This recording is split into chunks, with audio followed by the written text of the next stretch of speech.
नमस्कार। डीडी राजस्थान के प्रोग्राम अलबेलो राजस्थान में आप सभी का बहुत बहुत स्वागत है। बिल्कुल पुनीत, अलबेलो राजस्थान जैसा कि हमारे कार्यक्रम का नाम है, हम राजस्थान की तमाम संस्कृतियों से आपको रूबरू करवाते हैं, राजस्थान की परंपराओं से आपको रूबरू कराते हैं, यहाँ के लोकगीतों से आपको रूबरू करवाते हैं और साथ ही हमारे कुछ ऐसे मेहमानों से आपको रूबरू करवाते हैं जिन्होंने राजस्थान का नाम रोशन किया है। इसी कड़ी में हम आपको बता दें कि राजस्थान जिस तरीके से विविधता में एकता का संदेश देता है, हम आज के विचार को आपसे साझा करना चाहते हैं। तो हम बता दें, हमारा आज का जो विचार है वो है शरीर के बावजूद हम सब एक हैं, अष्टवक्र गीता।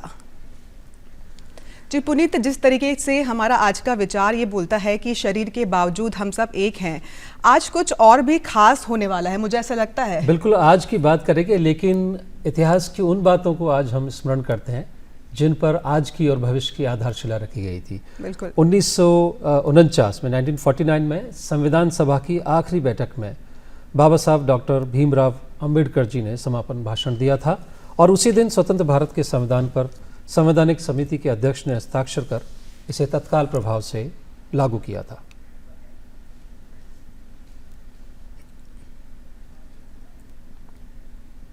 आज ही के दिन 1948 में एनसीसी यानी कि राष्ट्रीय कैडेट कोर की स्थापना हुई थी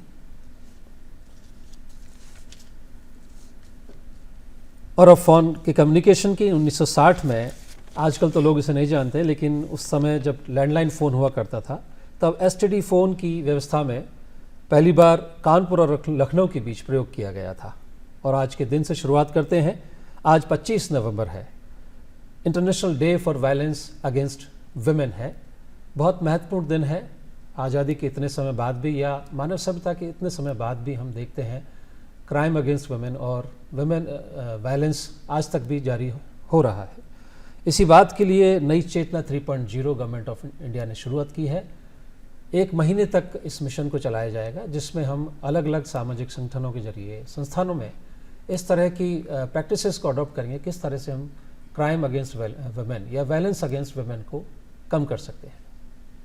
और अब आज के मेहमान की बात करते हैं। बिल्कुल पुनीत, जिस तरीके से आपने महिलाओं की बात की है, तो महिलाओं के बिना जो है समाज की कल्पना भी नहीं की जा सकती।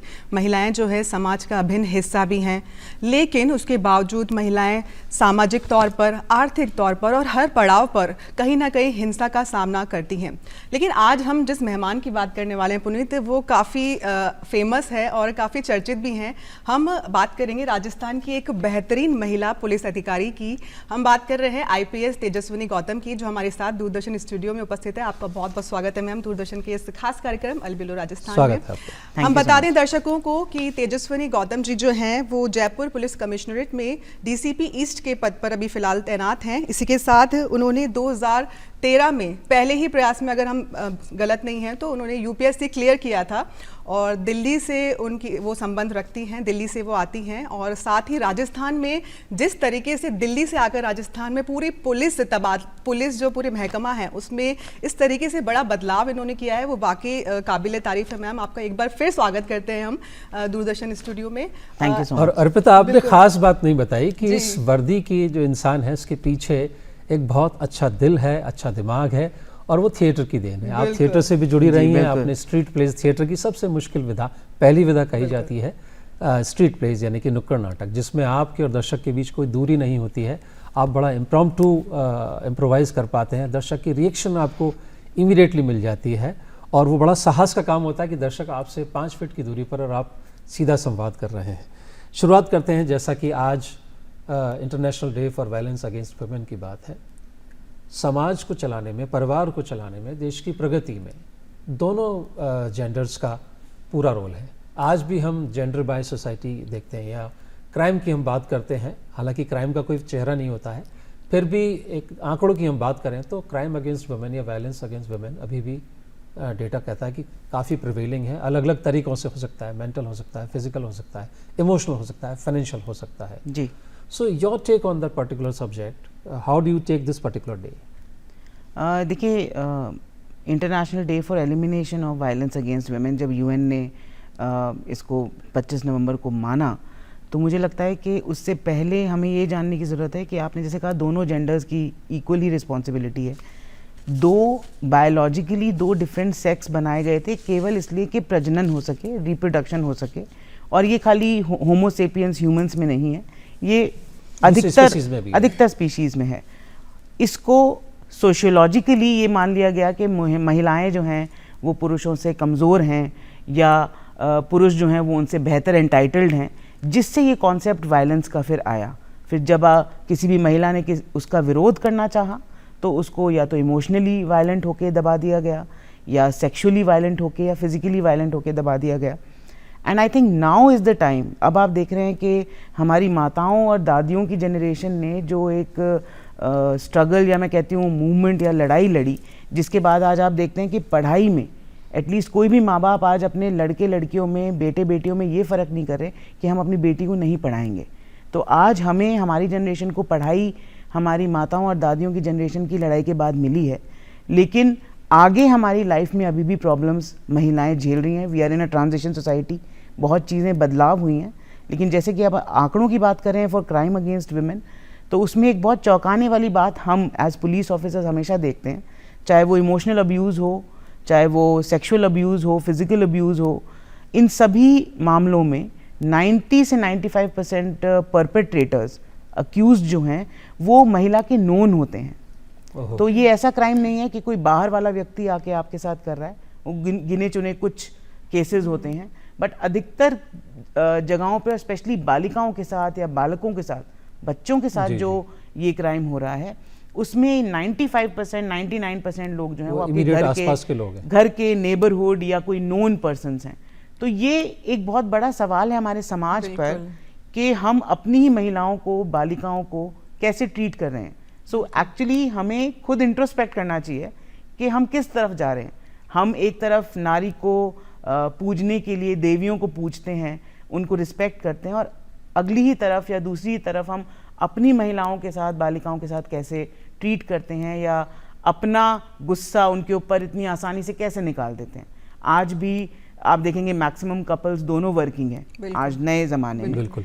तो क्यों सिर्फ ये पति को हक है कि वो घर आके अपनी वाइफ पे जो डोमेस्टिक काम है उनके लिए चिल्ला सकता है कि तुमने खाना क्यों नहीं बनाया। ये दोनों मिक्स रिस्पॉन्सिबिलिटी भी हो सकती है, बट हम अमूमन देखते हैं कि ये चीज़, एक सेंस ऑफ एंटाइटलमेंट अभी भी मेल के पास है। हालांकि वो धीरे धीरे चेंज हो रहा है। इन लॉट ऑफ सोसाइटीज़ हम देख रहे हैं कि काफ़ी जल्दी ये बदलाव है, लेकिन अभी भी हमारे पास इमोशनली जो अब्यूज़ है वो वर्किंग वुमेन में ज़्यादा हो रहा है। मैम, इसके पीछे हम मानसिकता का भी बहुत बड़ा रोल मानते हैं। हम देखते हैं कि लगातार जो कई योजनाएं भी आई हैं महिला हिंसा को रोकने के लिए, कई कार्यक्रम भी चलाए जा रहे हैं, लगातार चलाए जा रहे हैं, बावजूद उसके समाज में जो केसेस हैं वो कम नहीं हो रहे हैं। तो उसके पीछे जो हम समाज का योगदान भी बहुत बड़ा मान सकते हैं, क्योंकि जो समाज की मानसिकता है महिला के प्रति, आपको लगता है ऐसा कुछ होता है समाज की? बिल्कुल मैम, मैं पॉलिटिकल साइंस की स्टूडेंट हूँ, तो हम लोग, हमारा एक पेपर होता है पॉलिटिकल साइंस में, विमेन इन पॉलिटिकल प्रोसेस, तो उसमें हम ये पढ़ते हैं कि ये जो पूरा पॉलिटिक्स है ये डिराइव्ड है एक सेंस ऑफ एंटाइटलमेंट से, जिसको हम पितृसत्ता या पेट्रियार्की कहते हैं। ये सोच आई और उन्होंने एक सेंस ऑफ एंटाइटलमेंट दे दिया सोसाइटी ने कि पुरुष जो है वो अपना एक कोटास बना लेंगे कि हम डिसाइड करेंगे कि कौन क्या करेगा। तो सेक्सुअल डिवीजन ऑफ लेबर हो गया कि महिलाएं एक तरीके का काम ही कर सकती हैं। तो किसी भी, आप घर पे देखेंगे कि महिलाएं खाना बनाने का जिम्मा महिलाओं को दे दिया, लेकिन बड़े बड़े 5 स्टार शेफ्स कौन होंगे? वो अधिकतर पुरुष होंगे। तो जहाँ पे वो इकोनॉमी से टच हो गया या पैसे से डिराइव हो गया, तो वो तो चीज़ पुरुषों ने हत्या ली और महिलाओं को दे दिया घरेलू या डिवीजन ऑफ लेबर, वैसा कर दिया। But I think that is also regularly changing. मैं पुलिस विभाग में हूँ, IPS ऑफिसर हूँ, ये अपने आप में एक बहुत बड़ा चेंज है। बिल्कुल है। हमारे विभाग में बहुत सारी महिलाएं नहीं होती, but hats off to Rajasthan government. Rajasthan government was one of the first government जिसने 33% reservation for women in police किया। बिल्कुल, बहुत सारे स्टेट्स में नहीं है। एंड धीरे धीरे महिलाएं आ रही हैं, हालांकि अभी ऑलमोस्ट 10 to 12% हैं, हम 33 तक नहीं पहुंचे हैं, आधा तो बहुत दूर की बात है, but I think it is slowly changing. और पितृसत्ता का मुझे लगता है कि जो ये सोच है वो कई बार ऐसा लगता है कि महिलाओं को ही ऑप्रेस कर रही है, बट एक्चुअली पुरुषों के लिए ज़्यादा ऑप्रेसिव है, मतलब मुझे याद है कि हमारे फादर्स कभी बच्चे को अगर प्यार भी आ रहा है तो उठा के खिला नहीं सकते थे, उनको बोलते तुम्हारा काम थोड़ी है।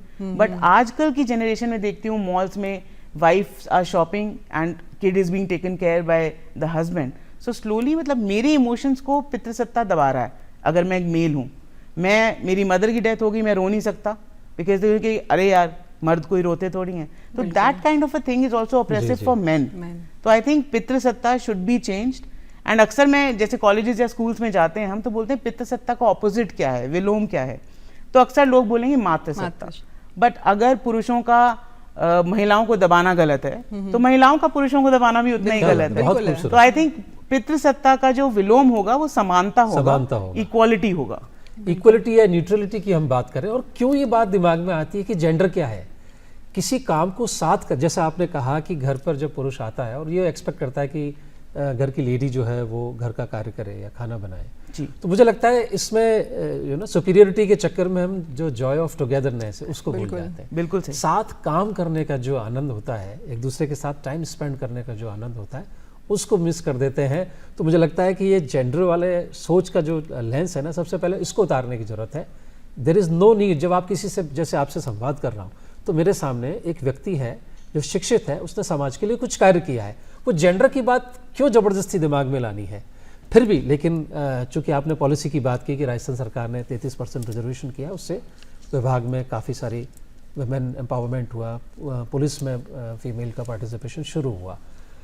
ऐसे में लॉ के ज़रिए, सिस्टम के ज़रिए किस तरह रिपोर्टिंग ऑफ क्राइम की को एनहांस किया जा सकता है, उसको बूस्ट किया जा सकता है? देखिए 1 जुलाई से हमारे नए कानून आ गए हैं, न्यू क्रिमिनल लॉज, भारतीय न्याय संहिता, भारतीय नागरिक सुरक्षा संहिता और भारतीय साक्ष्य अधिनियम। इनके अंदर एक बहुत ही स्पेसिफिक चेंज जो अब हमारी सरकार लेकर आई है वो है, पहले दंड आधारित ये लॉ था, अब ये विक्टिम सेंट्रिक अप्रोच है। अब जो जिसके साथ कोई घटना हुई है, एग्जैक्टली, तो उसको कैसे रिलीफ मिले।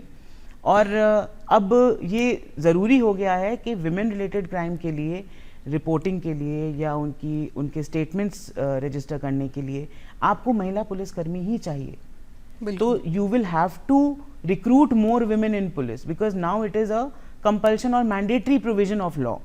तो मुझे लगता है कि हमें अपनी बेटियों को बहुत ज़्यादा प्रोत्साहित करना चाहिए कि आप खाली टीचिंग या रिसेप्शनिस्ट या ये वाले जॉब्स छोड़कर आप आइए, आप पुलिस में भी आइए, आप देखिए। Of course working conditions are tough, that is true, लेकिन हम धीरे धीरे लॉ के प्रति और सजग हो रहे हैं। महिलाओं को बहुत ज़्यादा सुरक्षा और पावर्स दिए गए हैं इन लॉ में। और कई बार मुझे ऐसा लगता है कि being a woman in the police service, मैं कई बार मुझे लगता है मैं ज़्यादा पावरफुल हूँ अपने मेल काउंटर पार्ट से, क्योंकि मैं महिला परिवादियों से बेझिझक बात कर सकती हूँ, वो मेरे पास बेझिझक आ सकती हैं। कहीं ना कहीं वो एक बैरियर महिला को हमेशा लगेगा पुरुष से किसी भी तरीके के वायलेंस के बारे में बात करने में, वो उतना कंफर्टेबल, एग्जैक्टली। तो वो मुझे लगता है कि, और उसी को ध्यान में रखते हुए कानून में भी ये प्रावधान लाए गए हैं। तो मुझे लगता है कि पुलिस में महिलाओं की ज़्यादा एंट्री होनी चाहिए एंड दे शुड कम, ताकि लीगली हम इन प्रोविजंस को, ना केवल मैंडेटरी प्रोविजंस को, बट वैसे भी महिलाओं और बालकों तक हम ये बात पहुंचा सकें। बिल्कुल। मैम, एक सवाल मेरा यह है कि हमने शहरों की बात की है, शहरों में काफ़ी बदलाव हमें देखने को मिल रहे हैं, लेकिन अगर ग्रामीण परिवेश में हम बात करें, क्योंकि आपने वहाँ भी काम किया है, तो वहाँ पे महिलाओं की क्या स्थिति है और किस तरीके से उसमें सुधार की अभी आवश्यकता है? देखिए मैम, आपने बहुत अच्छी बात की है कि हम हमेशा ये सोचते हैं कि क्योंकि सिटीज़ में अर्बनाइजेशन हो गया है तो महिलाओं की स्थिति कुछ बेहतर होगी, और ग्रामीण में अर्बनाइजेशन नहीं है तो वहाँ पे थोड़ी ख़राब होगी। बट मैं आपको बताऊं कि सिर्फ ये डिग्रीज का फ़र्क है, क्योंकि जैसा कि आपने शुरू में कहा कि ये सारी जो रीजनिंग है वो मानसिकता से आ रही है। तो उस मानसिकता का अर्बनाइजेशन से कोई बहुत ज़्यादा कोरिलेशन है नहीं, या एजुकेशन से कोई बहुत ज़्यादा कोरिलेशन है नहीं। अच्छा। आपको ये लगे कि मैं पढ़ी लिखी हूँ तो मैं या पढ़ा लिखा हूँ तो मैं अपनी बीवी को ज़्यादा रिस्पेक्ट दूंगा और एक ग्रामीण परिवेश का व्यक्ति नहीं देगा, तो ऐसा नहीं है। ग्रामीण परिवेश में भी चीज़ें बदल रही हैं। आप देखेंगे बहुत जगहों पे बिकॉज 33% रिजर्वेशन हमारा लोकल सेल्फ गवर्नमेंट में भी है, तो सरपंच भी महिलाएं आ रही हैं। बिल्कुल। पहले एक जमाना था जब सरपंच पति, जिसको ये एसपी बोलते हैं जिलों में, तो वो चलाते थे, but now it is mandatory के वो मीटिंग्स ले रही हैं, वो सभा में बैठती हैं, वो काम करती हैं।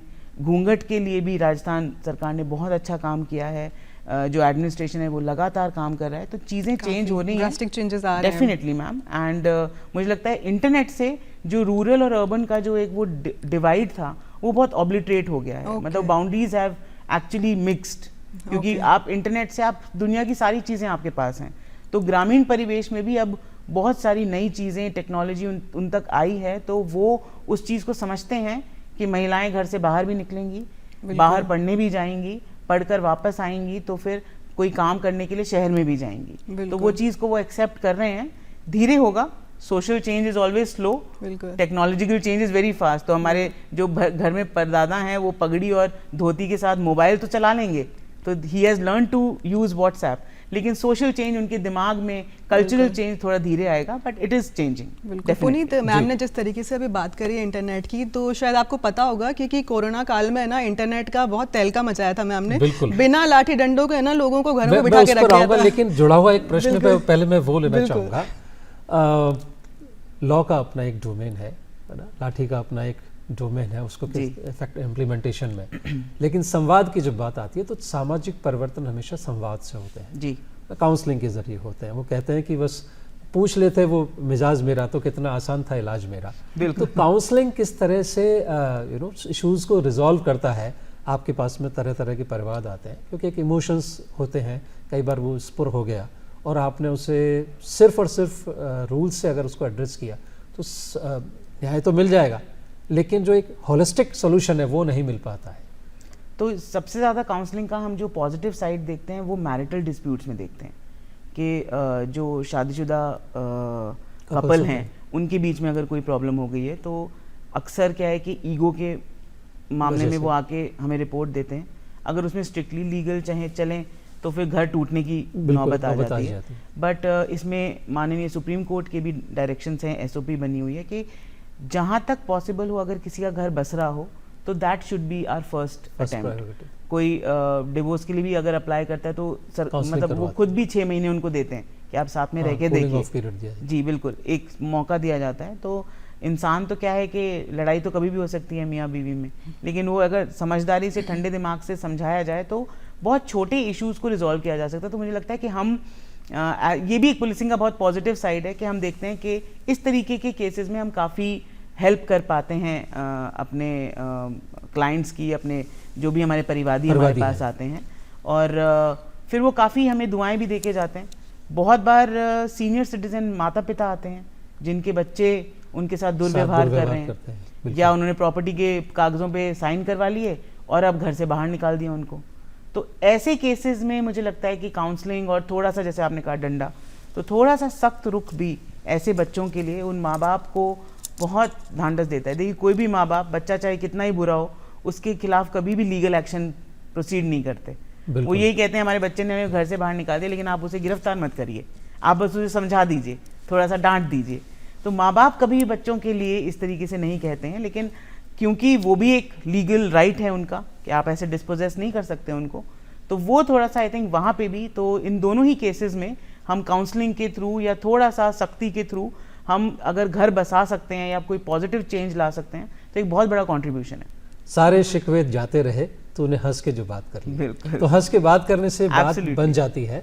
अर्पिता, आपने जो ये बात मैं कही थी, कोरोना काल की ही बात कर रही थी मैम का। एक्चुअली पुलिस की जो इमेज होती है ना वो लाठी डंडों वाली होती है तो लेकिन जो मैम आपने उस इमेज को जिस तरीके से बदला है, हमने सुना है कोरोना काल में आपने सोशल मीडिया के जरिए, इंटरनेट के जरिए लोगों को जोड़ के रखा, उनको घर पे रखा, वो वाकया क्या था, एक बार डिटेल में बताएं। मैम एक्चुअली जब फर्स्ट वेव ऑफ कोरोना आई थी, जब कोरोना के बारे में किसी को कुछ पता नहीं था, एक अजनबी दुश्मन था ये, मतलब अननोन एनिमी था, तो सब लोग बहुत डरे हुए थे कि पता नहीं क्या हो जाएगा, हम सीधे ही हमारी डेथ हो जाएगी। तो हमने देखा कि एक के बाद एक लोग जो हैं, मुझे खांसी भी आ रही है या कुछ हो रहा है तो मुझे डर लग रहा है कि मैं अब मरने वाला हूँ और मैं सुसाइड कर रहा हूँ। तो सडन अपसर्ज था इन केसेस ऑफ सुसाइड। तो वी थॉट दैट ये, क्योंकि आदमी घर में बंद है, डिप्रेशन में बात नहीं कर पा रहा, जो सिंगल रह रहा है वो कुछ, उसके पास कोई मोड ऑफ एंटरटेनमेंट नहीं है, तो हम मतलब मैंने और मेरा एक जो कंट्रोल रूम में एक कांस्टेबल था, ये सिर्फ हम दोनों ने किया। हमने एक रजिस्टर खोला, हमने, क्योंकि मैं दिल्ली यूनिवर्सिटी से हूँ और थिएटर से जुड़ाव था, तो बहुत सारे लोगों को कांटेक्ट किया एंड हैट्स ऑफ, 1 रुपया भी किसी ने चार्ज नहीं किया। फेसबुक लाइव सेलिब्रिटीज़ आने लगे, डिफरेंट फील्ड्स के, Bollywood stars, TV actors, singers, आपके ये थिएटर आर्टिस्ट, मैनेजमेंट गुरुज। धीरे धीरे हम उसको डांस के स्टार्स जो हैं जैसे राघव जुयाल, शेखर सुमन, कैलाश खेर, ये सब लोग आए, पंकज त्रिपाठी जी, इन सब ने हमारा साथ दिया and with in a period of 40 days हम 1 करोड़ लोगों तक पहुंचे, जिसमें आजकल लोग कितना एडवर्टाइजमेंट करते हैं, कितना पैसा खर्च करते हैं, बट वी डिडंट इवन, हमने 1 भी रुपया, सिंगल पेनी खर्च नहीं किया। इतने सारे लोगों से चूरू पुलिस का जुड़ाव हुआ। चूरू पुलिस के ऑफिशियल पेज से हम फेसबुक लाइव करते थे, लोग उस पर कमेंट करते थे, celebrities used to answer those questions. तो 2 चीज़ें थी मेरे लिए, एक तो वो जो मेरा सुसाइड का रेट था वो सडनली कम हो गया, आदमी मेंटली एंगेज हुआ। हमने उनके लिए क्रिएटिव कॉम्पिटिशन्स भी स्टार्ट कर दिए 17 डिफरेंट फील्ड्स में। तो गृहिणियाँ, उसमें एक था कि आप कलनरी कंपटीशन, तो गृहिणियाँ अपने घर पे जो नॉर्मल सब्जी रोटी बना रही थी उसको थोड़ा अच्छे से प्लेटिंग कर दिया उन्होंने, फोटो खींच के भेजने लगी, तो उनको भी मज़ा आने लगा काम करने में। एंड स्पेशली वो 5 से 6 का जो टाइम, जब एक वो दूध या कुछ खरीदने के लिए एक वो फ्री टाइम मिलता था कि लॉकडाउन में थोड़ी ढील दी जाती थी, उसमें सडनली लोग एकदम भर के आते थे। तो कोरोना को भी उसमें हमने बहुत अच्छे से झेला और हम ग्रीन जोन में चले गए, तो लोग बाहर निकले ही नहीं, सिर्फ एक व्यक्ति जाता था, दूध लेके आ जाता था। So both these concepts were tackled and I think वो अपने आप में एक बहुत अनूठा नवाचार था। तब तो इतना ज़्यादा फेसबुक लाइव और वीडियो कॉन्फ्रेंसिंग का चलन नहीं था, बट उसके बाद से तो अब तो it's a very common thing. तो मेरा चूरू मेरा फर्ज और मेरा चूरू फिट है, ये दोनों उसी दरमियान बिल्कुल उसी दरमियान शुरू किए थे। मुझे ध्यान है आपने नुक्कड़ नाटक की भी शुरुआत की पुलिस में, क्योंकि आप थिएटर से जुड़ी रही हैं, दिल्ली में आपने काफ़ी काम किया है जी। और स्ट्रीट प्लेस हमेशा सामाजिक सरोकार के विषयों से जुड़े रहते हैं जी। तो किस तरह से एक यूनिफॉर्म के व्यक्ति को नुक्कड़ नाटक वाले अटायर में या उस माइंड फ्रेम में लाना, ये सूझ कहाँ से आई और कितनी सफल हो पाई? एक्चुअली पुलिस में तो मैं आ गई क्योंकि ये मेरा प्रोफेशन है, बट जिसे कहते हैं पहला प्यार या जो आपको दिल से करना अच्छा लगता है, तो वो हमेशा से थिएटर था मेरे लिए। स्कूल कॉलेज में हम लोग थिएटर करते थे, स्ट्रीट थिएटर ज़्यादा किया है, काफ़ी ग्रुप्स के साथ हमने प्रोजेक्ट्स किए हैं, परफॉर्मेंसेस किए हैं, अन्य शहरों में भी किए हैं, नॉट इवन खाली दिल्ली में नहीं, मुंबई, बैंगलोर, कोलकाता, सब जगह हमने परफॉर्म किया है। तो वो एक कहीं ना कहीं था कि मुझे इसमें लाना है। तो अजमेर में हमने शुरू किया था, मुख्तलिफ करके इसका नाम था हमारे अभियान का। मुख्तलिफ क्या मायने क्या हुए इसके? कि कुछ अलग करना है हमें, कुछ डिफरेंट करना है जी। तो हमने किया, मैंने एक पुलिस लाइन में सभी पुलिस वालों को एकत्रित किया और मैंने कहा कि कौन कौन मेरे साथ जुड़ना चाहता है, आप बताइए। तो बहुत लोगों में झिझक थी, उन्होंने कहा कि एक IPS अधिकारी बुला रहा है तो कहीं नुकसान ना कर दे अगर मना कर देंगे तो मैंने उनको ये बोला कि आप अगर दिल से चाहते हैं तभी आप आइए।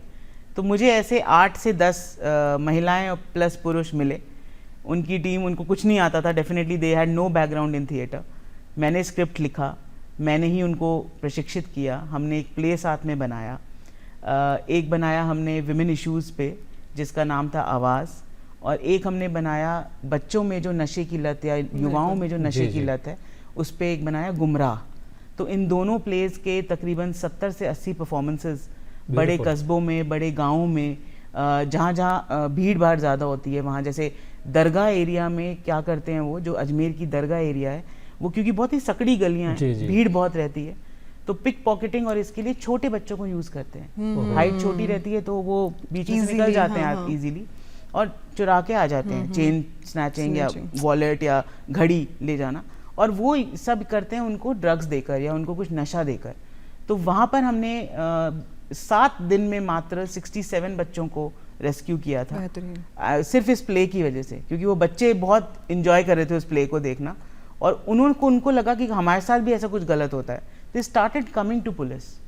So this reach to common man, और उसके बाद जब हम उनको, क्योंकि हर प्ले के बाद हम ऑडियंस से संवाद करते थे, जैसा कि आपने संवाद का बताया, हम उनको बताते थे हम पुलिस वाले हैं, तो उनको यकीन नहीं होता था, उनको लगता था कि कोई NGO वाले हैं या कोई ये ऐसे आए हैं थिएटर वाले, हाँ, जो यहाँ पे करने आए हैं नाटक। फिर हम उन्हें अपनी वर्दी वाली फोटो दिखाते थे, तब वो यकीन करते थे। तो उनको बड़ा अजीब लगता था कि यार ये कैसे।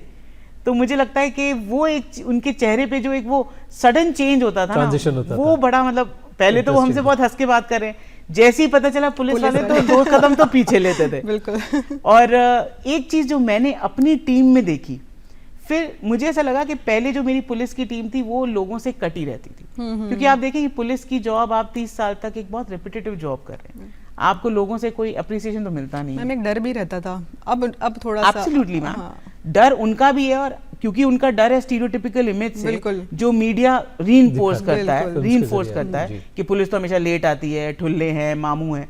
तो और मैं क्योंकि अब पुलिस में हूं ना, तो मैं देखती हूँ कि हम कितने रिसोर्स क्रंच में काम करते हैं, तो ये भी बहुत सेंसिटाइज हुए।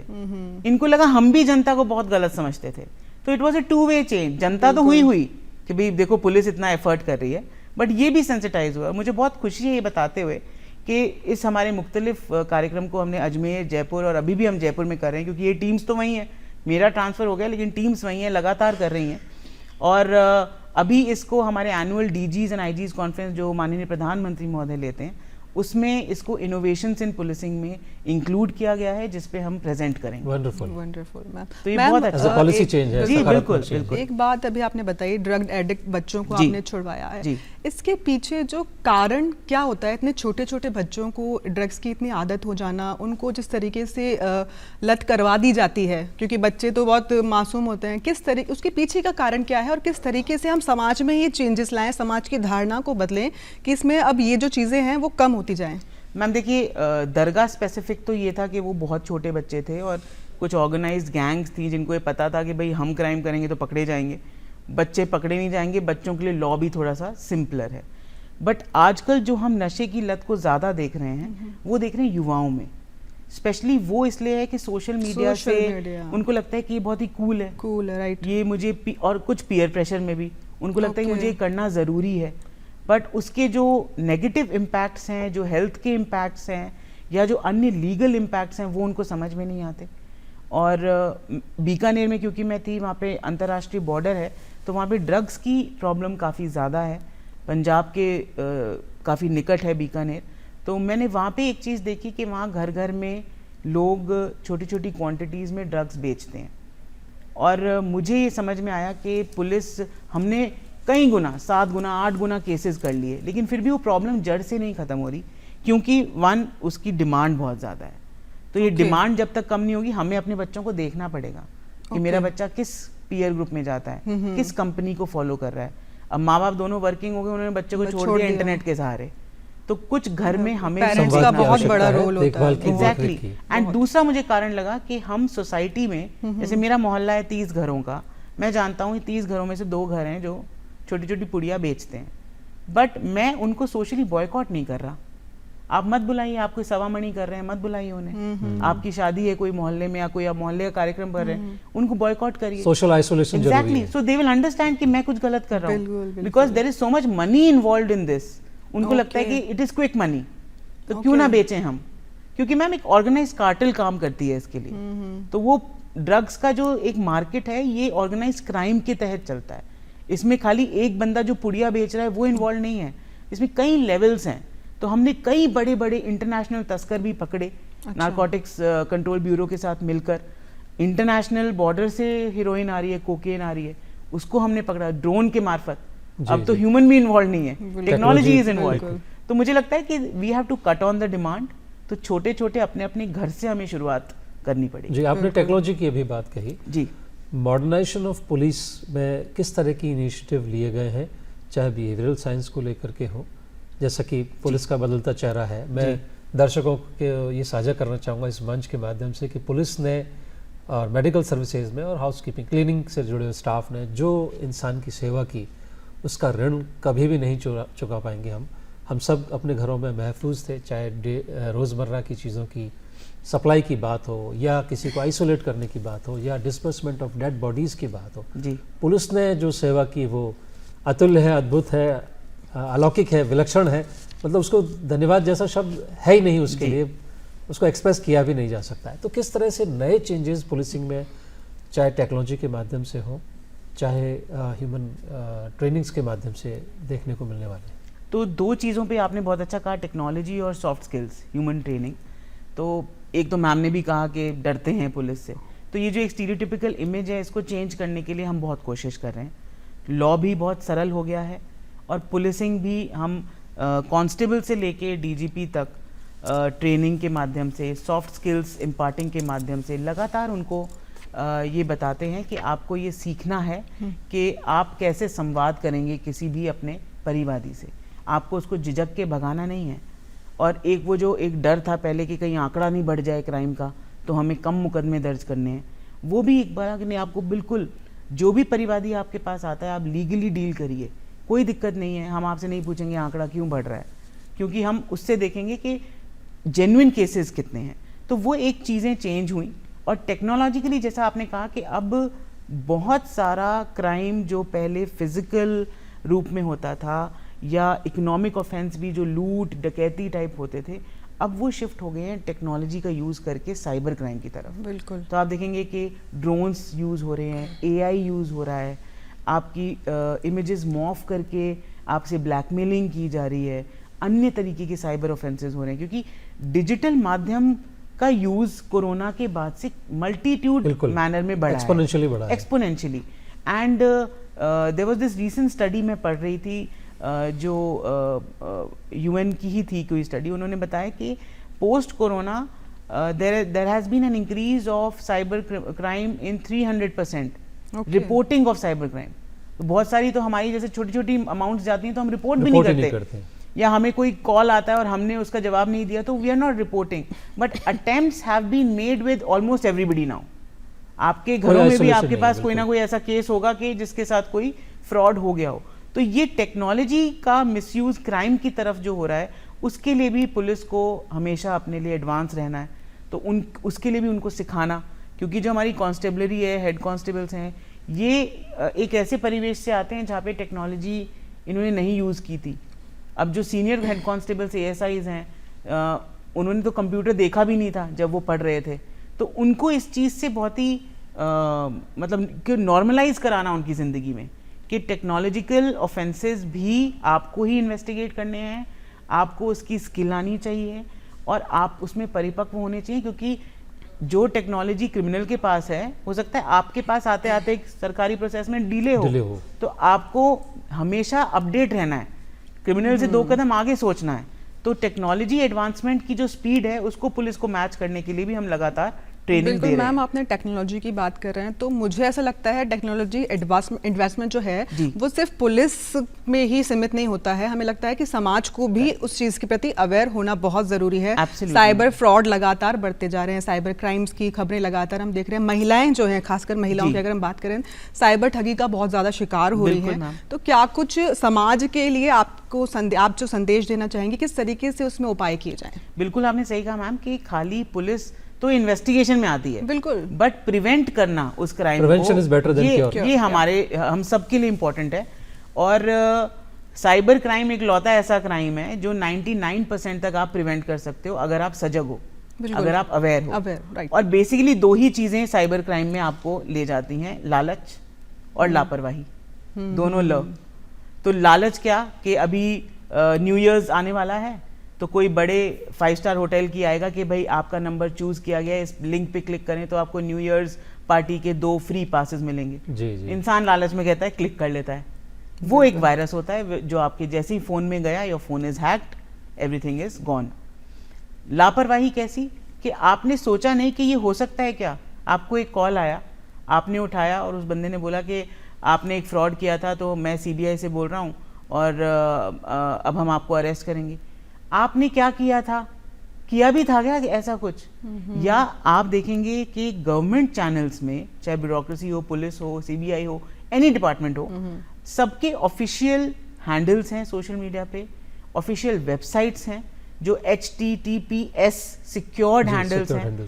आप उन पे जाकर प्रॉपर मोबाइल नंबर सर्च कर सकते हैं अधिकारियों के, आप उनसे बात कर सकते हैं कि साहब मुझे ऐसा कॉल आ रहा है, क्या ये सही है, क्या इस तरह का केस कोई मेरे अगेंस्ट है? क्योंकि हो क्या रहा है कि साइबर क्रिमिनल आपके उस एंगल को टच करता है जो आपका सबसे वीक है। तो तो आप डर जाते हैं। डर आपका सबसे वीक, आप डर अपने लिए इंसान डर जाता है। आजकल बहुत सारे ऐसे केसेस हो रहे हैं, सपोज मेरा बच्चा है, वो बैंगलोर में पढ़ता है किसी यूनिवर्सिटी में, तो बैंगलोर यूनिवर्सिटी की साइट पे हॉस्टल में कौन कौन रह रहा है, that information is easily available. तो suddenly you will get a call कि आपका बच्चा जो बैंगलोर में पढ़ रहा था उसका एक्सीडेंट हो गया, मैं उसे हॉस्पिटल तो ले आया हूँ लेकिन हॉस्पिटल वाले 70,000 रुपये मांग रहे हैं।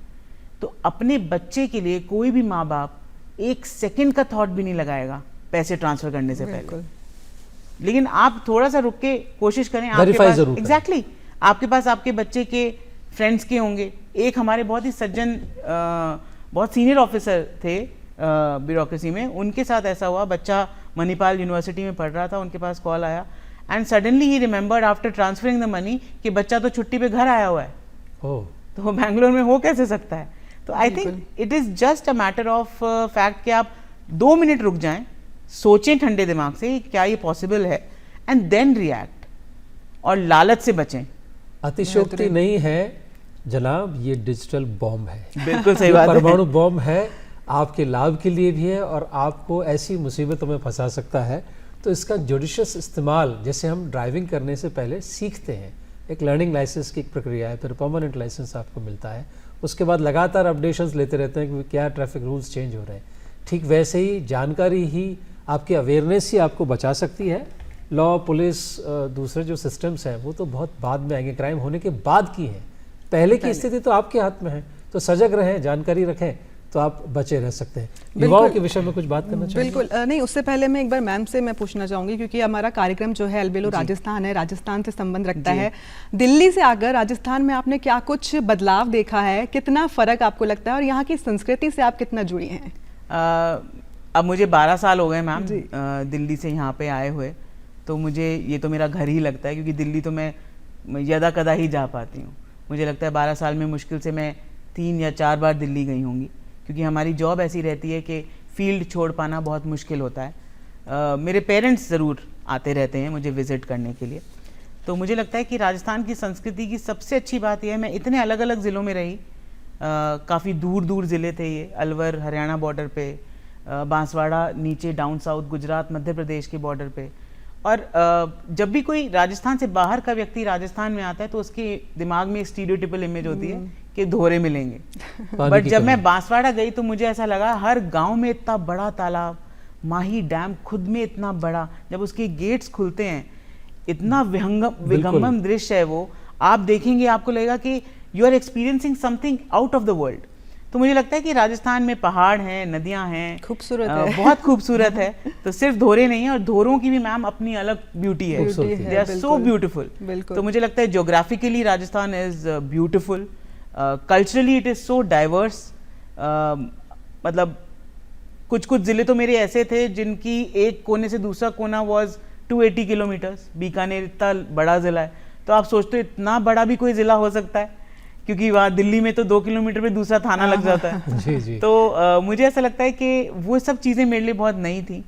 भाषा यहाँ पे सबकी बहुत अलग अलग है, तो उधर वहाँ राजस्थान में अगर सिक्योरिटी की बात करें तो आपको कितना सॉरी मैं यहाँ पर दर्शकों को जरूरी जानकारी देना चाहूँगा, क्योंकि आपने विषयांतर किया, कल्चर की बात कही, और मैं विजुअली अलग अलग लोकेशंस पे चल रहा था। जब आपने बीकानेर की बात कही तो बीकानेर के फोर्ट में चला गया, उदयपुर की झीलों की बात दिमाग में आ रही थी। तो मैं साझा करना चाहूँगा कि 25 से 27 नवंबर को अलवर में मत्स्य फेस्टिवल है, आप जरूर जा सकते हैं। अलवर डाइवर्सिफाइड है, रावलीच रेंज है, सरिस्का फॉरेस्ट है, किले हैं, नदी है, झील है वहाँ पर। और कुंभलगढ़ फेस्टिवल 1 से 3 दिसंबर है।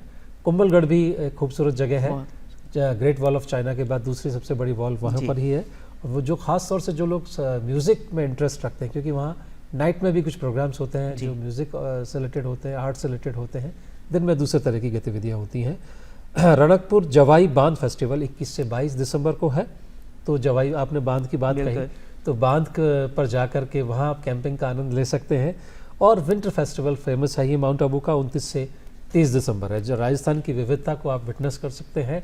आपको लगेगा कि सर्दियों के मौसम में ख़ास तौर पर गर्मी में तो डेफिनेटली एक डिफरेंट कंडीशन होती है, लेकिन सर्दियों में राजस्थान से बेहतर और अद्भुत जगह कोई हो नहीं सकती। बिल्कुल पुनीत, अभी आपने फेस्टिवल्स की बात करी और अभी पर्यटन का बहुत बड़ा क्रेज होता है इस वक्त राजस्थान में, पर्यटन काफ़ी चरम पर होता है। मैम आपसे जानना चाहेंगे, क्योंकि देश विदेश से काफ़ी महिला पर्यटक आते हैं, उनकी सिक्योरिटी को लेकर काफ़ी बार सवाल किए जाते हैं, तो उसके बारे में आपका क्या कहना है? मैम बहुत ज़्यादा सजग है राजस्थान पुलिस टूरिस्ट को लेकर, स्पेशली जो हमारे विदेश से, देश के अलग हिस्सों से जो टूरिस्ट राजस्थान में आ रहे हैं, स्पेशली इस दौरान अक्टूबर से लेके मार्च तक का जो ये पीरियड होता है, इसमें काफ़ी राजस्थान में टूरिस्ट आते हैं। अब जैसे बड़े शहरों में देखेंगे, उदयपुर, जयपुर, यहाँ पर तो अलग से टूरिस्ट पुलिस थाने खोले गए हैं, तो देयर इज अनदर विंग जो टूरिस्ट को देखती है, उनकी सुरक्षा को। और अन्यथा भी हर पुलिस थाने को ये निर्देश हैं कि उनकी सुरक्षा के साथ कोई छेड़छाड़ ना हो। ये विश्व स्तर पर भारत की एक छवि को खराब करने की एक ऐसी इंसिडेंट होती है। और आप देखेंगे ऐसे कोई भी जो यदा कदा कोई इंसिडेंट हुए तो उसमें पुलिस ने प्रोएक्टिवली काम करके उनको, अननोन क्रिमिनल्स को, कोई उनके खिलाफ हमारे पास एविडेंस ना होते हुए भी बेहतरीन काम राजस्थान पुलिस ने किया है। And this is a very serious topic for us, और हम लगातार इस पे कार्रवाई करते हैं। बहुत खूब। साइबर एक, वापस से मैं अपने विषय पर आता हूँ। साइबर एक बड़ा इशू बन चुका है जी। और ये परमाणु बम से कम नहीं है फ़ोन। साइकी डेफिनेटली है कि बड़ी इजी मनी है जी। आप एक फ़ोन को खींच लेते हैं तो ये भी एक खड़ी फसल है, क्रैश क्रॉप है। जैसे चेन, सोने के आभूषण को खींच लेते थे, आजकल फ़ोन स्नैचिंग की भी घटनाएं होती है। आपने हाल ही में ट्विटर पे भी कुछ पोस्ट किया था स्नैचिंग को लेकर के। किस तरह से लॉ बाद में आएगा जी, पहला क्राइम को रोकने में हमारा अपनी जिम्मेदारी है। किस तरह से सेल्फ अवेयरनेस या सेल्फ डिफेंस हम ले सकते हैं to prevent such kind of incidences? तो ये आपने बहुत अच्छा टॉपिक बताया। निर्भया स्क्वाड हमारी ऑल विमेंस पेट्रोलिंग स्क्वाड है जयपुर पुलिस की, एंड अन्य ज़िलों में भी कार्यरत है। बहुत ही शानदार काम कर रही है जयपुर में, क्योंकि जयपुर राजधानी है, बहुत ज़्यादा अर्बनाइज्ड है, ज़्यादा पॉपुलेशन है, तो यहाँ पे हमारे पास 200 टीम्स हैं निर्भया स्क्वाड की, जो लगातार सिविल ड्रेस में ऐसे क्षेत्रों में जहाँ पर महिलाओं का आवागमन ज़्यादा है, स्कूल्स कॉलेजेस ज़्यादा हैं, उनकी छुट्टी के दौरान वो रहते हैं, सो दैट एक तो ईव टीजिंग जैसी घटनाएं ना हो, चेन स्नैचिंग या मोबाइल स्नैचिंग जैसा आपने कहा, वो घटनाओं को हम प्रिवेंट कर सकें। और साथ ही साथ अभी तक हम 6 लाख से ज़्यादा महिलाओं, बच्चियों को और गृहिणियों को हम सेल्फ डिफेंस टेक्निक की ट्रेनिंग दे चुके हैं। बहुत खूब। कल ही हमने श्रीमान सीपी साहब के निर्देशन में एल्बर्ट हॉल पे CISF के साथ मिलकर निर्भया स्क्वाड ने एक डेमो दिया, जिसमें बहुत ही एक छोटी चीज़ है, जैसे बहुत ही एक छोटी चीज़ है कि आपका मोबाइल है, आमतौर पे हम मोबाइल से इस तरीके से बात करते हैं, ऐसे पकड़ के जी जी, तो यहाँ से खींच के ले जाना, पीछे से कोई भी बाइक पे आए, बहुत आसान है क्योंकि आपका होल्ड बहुत कमज़ोर है। बिल्कुल। इसका एक छोटा सा ही आप करके देखेंगे कि आप लॉक कर दीजिए अपने फ़ोन को, जैसे आप अगर कोशिश करेंगे जी जी, ये फ़ोन को आपने पकड़ा, दिखाना चाहूँगा कैमरे पे अगर मुझे दिखाया जा सके तो, कि इस तरह की रिंग जो है फ़ोन के पीछे होती है, अगर आप अपनी उंगली को इसमें फंसा लेंगे बिल्कुल तो ये खींचना मुश्किल हो जाएगा, और अगर मैंने सिर्फ ऐसा पकड़ा हुआ है तो झट से इसको निकाला जा सकता है। तो और अगर ये रिंग ना भी हो पुनीत जी, तो भी आप ऐसे अगर पकड़े, बिल्कुल जैसा कि आपने पकड़ा है, मैं एक बार फिर से कैमरा पे दिखाने का अनुरोध करूंगा। ये आपने एक लॉक कर लिया, ऊपर से कर लिया, तो अब इसको खींचना बहुत मुश्किल होगा। तो कितना सिंपल स्टेप है, ऐसे पकड़ने की जगह हम अगर ऐसे पकड़ेंगे तो निश्चित तौर पर ये छोटी छोटी चीजें हैं जो हमें अपने मसल मेमोरी में, हम जब IPS की ट्रेनिंग करते थे तो जब हम परेड करते हैं तो लेफ्ट राइट लेफ्ट को जब सिखाते हैं तो बोलते हैं मसल मेमोरी में आना चाहिए कि रात को तुम्हें 2 बजे भी उठा के अगर परेड कराए तो तुम्हें याद हो। तो ये हमें अपनी मसल मेमोरी में डालना होगा, क्योंकि प्रिवेंशन ही सबसे बेहतर है इस तरीके के क्राइम्स के लिए। और क्योंकि फ़ोन से ज़्यादा इंपॉर्टेंट तो इसके अंदर जो डेटा है हमारा जी जी, क्योंकि आजकल आप कोई भी फ़ोन लेते हैं तो आपको ईमेल से अपने लिंक करना है, तो आपका जो भी इंपॉर्टेंट डेटा है वो यहाँ पे है। महिलाओं के लिए मैम फ़ोटोज़ आजकल मॉर्फ करके ब्लैकमेल करना, तो आपकी फ़ोटोज़ इसमें होती हैं, कॉन्टैक्ट्स होते हैं। तो I think it is very important कि स्मार्टफोन को आप स्मार्टली यूज़ करें, वो आपको यूज़ नहीं करे। तो उससे हमें सारी चीज़ें ध्यान में रखनी है, उसको यूज़ करने की भी, उसको पकड़ने की भी, क्योंकि अब ये तो पॉसिबल है नहीं कि मैं रोड पे चल रहा हूँ तो मैं फ़ोन यूज़ नहीं करूँगा, कॉल आएगा तो मुझे यूज़ करना ही पड़ेगा। बट छोटी छोटी चीज़ें, ऐसे ही चेन स्नैचिंग के लिए बहुत ज़रूरी है कि आप जिस तरफ जनरली चेन स्नैचिंग बाइक्स पे हो रही है आजकल। जी जी। तो जिस तरफ से बाइक आती है आप उसकी उल्टी तरफ चलें, ताकि अगर कोई करने की कोशिश भी करे तो आप उसको पकड़ सकें या साइड हो सकें, तो आपके पास एक चांस रहे। और हल्की छोटी टेक्निक सेल्फ डिफेंस की वो हर व्यक्ति को आनी चाहिए। बिल्कुल मैम, सेल्फ डिफेंस की आप बात कर रही हैं, महिलाओं की बात कर रहे हैं, लेकिन हम स्कूली बच्चियां जो होती हैं, छोटी छोटी लड़कियां जो होती हैं, कहाँ तक ज़रूरी है सेल्फ डिफेंस सीखना उनके लिए, और जो उनकी पहुंच नहीं होती है वहाँ तक, तो वो कहाँ से इस चीज़ की ट्रेनिंग लें? वो बहुत ज़रूरी है। मैं चाहती हूँ कि हमारे दर्शकों को ज़रूर बताएं। बिल्कुल मैम, छोटी बच्चियों के लिए सबसे इम्पोर्टेंट है कि हम उनको आवाज़ से तेज़ बोलना सिखाएं। ओके। क्योंकि छोटे बच्चे कभी भी किसी बड़े परपेट्रेटर को काउंटर नहीं करेंगे, चाहे कितनी भी सेल्फ डिफेंस टेक्निक्स आप उनको सिखा दें। वो एक साइज डिफरेंस मैम हमेशा रहेगा। बिल्कुल। तो छोटे बच्चों को तो सेफ एंड अनसेफ टच के बारे में बताना और उनको उस पर्टिकुलर चीज़ को अवॉइड करके भाग जाना, ये सिखाना बहुत ज़रूरी है। क्योंकि उनके लिए बहुत एग्जैक्टली, क्योंकि वो उस चीज़ से निपट नहीं पाएंगे। बहुत इतना दिमाग, मुझे लगता है पेरेंट्स का सबसे बड़ा स्ट्रेंथ भी नहीं, पेरेंट्स का सबसे बड़ा रोल होता है, क्योंकि इतनी छोटे बच्चों को सिखाना, तो मुझे लगता है घर से सबसे पहले शुरुआत होनी चाहिए। एंड मैम, माताओं के लिए मैं सबसे पहले कहूंगी, क्योंकि बच्चे सबसे ज्यादा क्लोज अपनी माताओं के या पिताजी जिसके लिए भी हैं, दोनों माता पिता के लिए ये बहुत जरूरी है कि वो अपने बच्चे पे संपूर्ण विश्वास करें। अगर बच्चा ये बोले कि मामा जी ने मेरे को ऐसे टच किया है, तो वो ये बात माने। वो ये नहीं सोचें कि बच्चा तो ऐसे ही कह रहा है, मामा जी थोड़ी ऐसा करेंगे। वेरीफाई द फैक्ट्स जो आपका बच्चा आपको बता रहा है। बच्चा आप पे विश्वास करता है इसलिए आपको बता रहा है। आप जब उसकी बात नहीं मानोगे तो वो आपको बताना छोड़ देगा या देगी। तो you have to be really concerned about your child. आज के टाइम पे the most challenging job is parenting. आप एक बच्चे को सेफ एनवायरनमेंट में अच्छी शिक्षा के साथ बिना किसी गलत लत में पड़े पाल लें, मुझे लगता है बहुत बड़ी जिम्मेवारी है। बिल्कुल सही कहा। मुझे ऐसा लगता है समाज में जो अभी चल रहा है कि ना सिर्फ बच्चियां बल्कि छोटे बच्चे भी इसका शिकार होते जा रहे हैं, तो उसके लिए ट्रेनिंग देना बहुत ज़रूरी है। पुनीत, आप साइबर मीडिया की बात कर रहे थे, यूथ की बात कर रहे थे, सोशल मीडिया की भी हमने बात की मैम से, तो आप मैम जाने से पहले एक संदेश जरूर देंगे आप यूथ को किस तरीके से सोशल मीडिया का यूज़ करना चाहिए? और वर्चुअल रियलिटी को रियलिटी मान लेते हैं, बिल्कुल, और हमें लगता है कि थोड़े से समय की जो चमक दमक है, प्रशंसा है, खासतौर पर पीयर ग्रुप में प्रेज की बड़ी लालसा होती है। इंसान की वैसे तो लालसा रहती है कि प्रेज मिले, लेकिन कुछ कर्म करके मिले, बिना कुछ कॉन्क्रीट किए हुए। और प्रेज की जो लालसा होती है, इस चक्कर में उस वर्चुअल रियलिटी को एक्चुअल रियलिटी की फॉर्म में मान चुके हैं, और मुझे लगता है उससे उनकी प्रोडक्टिविटी, फोकस दोनों ही डिसॉल्व हो। बिल्कुल। तो जैसे नशा एक अपने आप में बड़ी घातक चीज़ है, ऐसे सोशल मीडिया भी एक घातक नशे के तौर पर बन चुका है। Your take on that? तो बेसिकली इट्स एन एडिक्शन, चाहे वो सब्सटेंस अब्यूज का हो, नशे का एडिक्शन हो, या फ़ोन का हो, या इंटरनेट का हो। तो किसी भी चीज़ के एडिक्शन से बचें, मेरा तो आप लोगों को यही संदेश रहेगा। और स्पेशली यूथ को ये संदेश रहेगा कि क्योंकि आप लोग टेक्नोलॉजिकली बहुत एडवांस्ड हैं, आप लोग बहुत जल्दी सीख लेते हैं जो नई टेक्नोलॉजी भी आ रही है, तो ये भी सीखें कि इसके फॉलोआउट्स क्या हैं।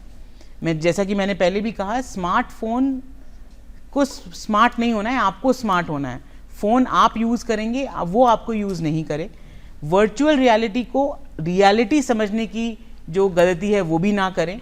और यदि ऐसा कोई आपके साथ साइबर ऑफेंस हो जाता है तो पुलिस आपके साथ है।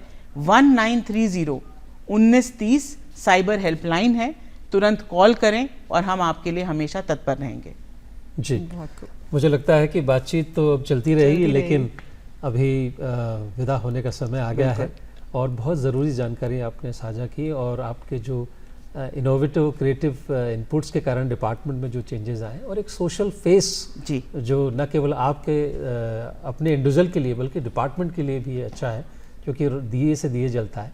जब एक सफलता कुछ निकल के आती है तो दूसरे लोग भी उससे प्रेरित होते हैं, उनके दिमाग में भी आता है कि हमें कुछ ऐसा ही करना चाहिए। और जाने से पहले एक छोटी सी बात है, रोशनी की चाह तो दीपक जलाइए, दुनिया में अंधकार का मत गीत गाइए। अनेक अनेक धन्यवाद, बहुत खूब। विदा लेते हैं, थैंक यू, नमस्कार।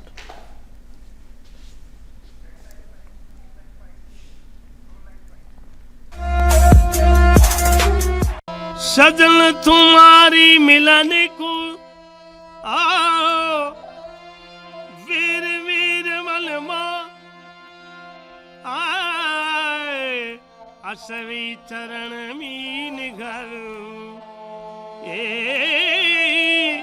मिलन दे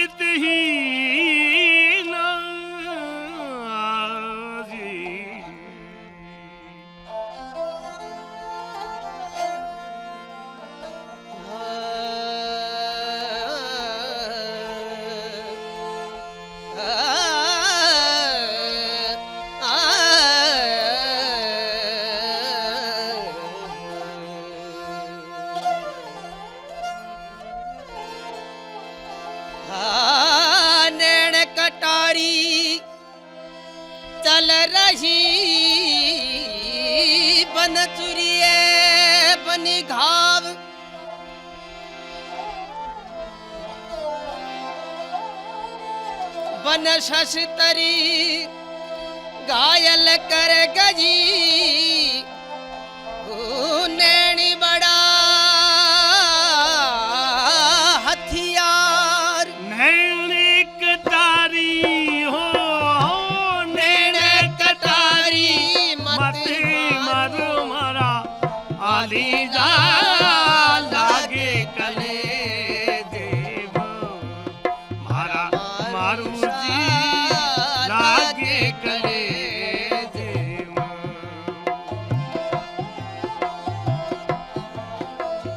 आओ नेड़े नेड़े आओ नेड़े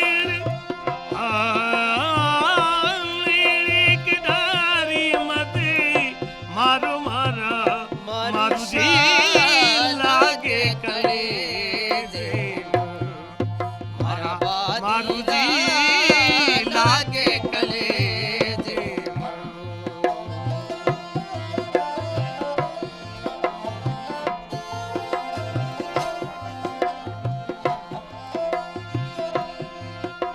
अरे नीड़ भली नीड़ बुरी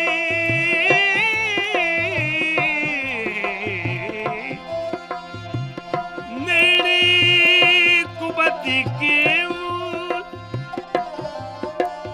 आगे फूस में डार के जी अब दूर की दूर नैन कटारी ओ नैन कटारी मत मारो मारा वादीजा लागे गले दे भाई मारा वारुषा लागे गले दे नेड़ी नेड़े कटारी हो नैन कटारी मत मारो मारा दासा लागे कले देव मारा मादुषा लागे कले देव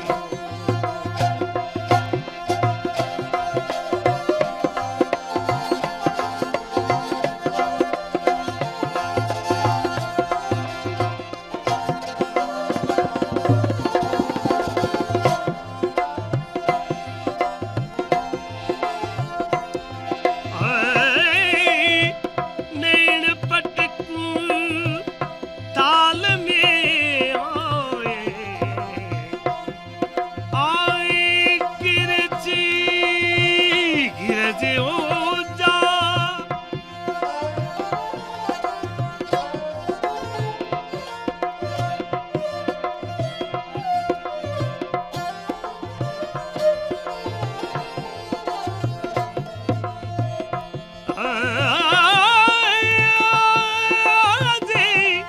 गिरज हो जाए माथानना कद कयो अरे मन पहली मिल जा ओ नैन कटारी मत मारो मारा मारुषा लागे गले दे भाई लागे कले देव अरे नेड़ी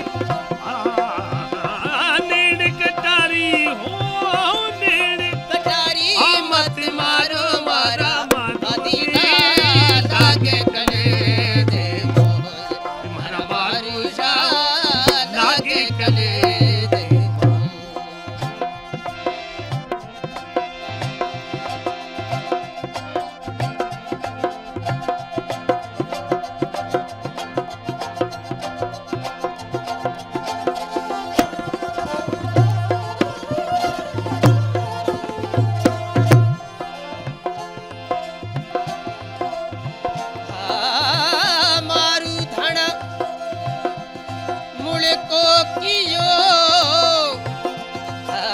खिलण लगा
लाग